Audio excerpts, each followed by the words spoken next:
In this video, you will learn how to develop a good research topic. To start out, let's first answer the question why it's important to know how to develop a good research topic. Think of it this way. During your time as a student, and perhaps even later, you will probably write a good number of research papers. While some instructors might provide you with a list of research topics to choose from, others might not. You will have to choose your own topic.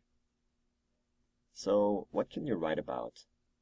Well, let's first answer the question, what makes a topic really good? 3 things worth to mention here. First, it's a topic that strongly interests you. This is very important. Make sure that the topic you pick, the topic you will write about, is a topic that interests you, fascinates you, that you want to talk about. Really, there's nothing worse than spending a lot of time writing about a topic that bores you. Second, make sure your topic is creative. What do we mean by that? Well, there are some topics that have just been written about over and over and over again.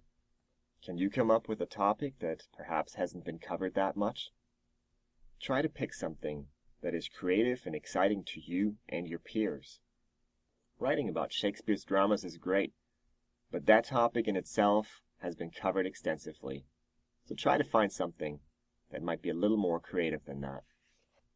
And third, speaking of Shakespeare's dramas, make sure you pick something that is not too broad. Look at your assignment prompt.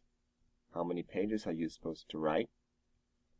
If you get a 5-page paper as an assignment, well, Shakespeare's dramas is just going to be a little bit too broad. So make sure that the topic you choose fits the scope of your paper. Sometimes it can be really difficult to find a topic that is not too broad.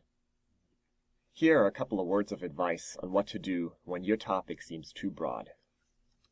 Let's say you are in an environmental science class.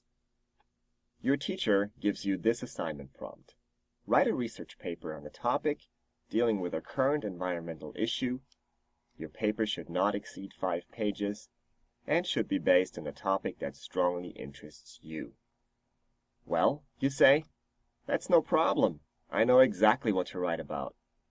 I saw the show the other day on TV, and it talked about the effects of deforestation on gorillas in Africa. I think that's a great topic.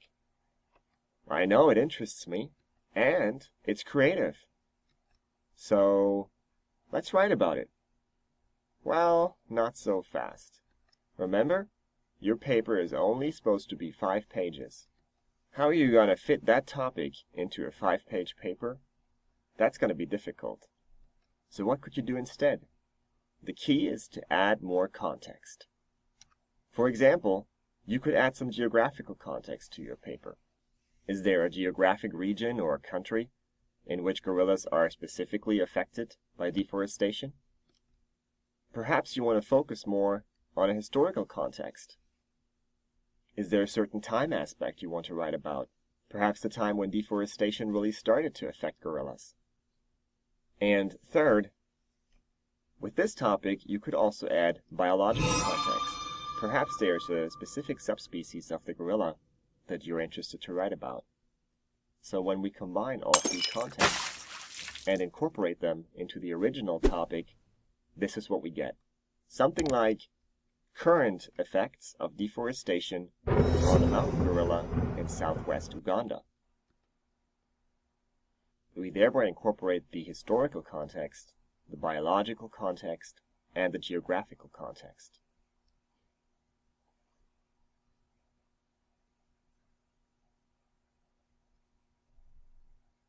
Adding context truly is a great way of narrowing your topic.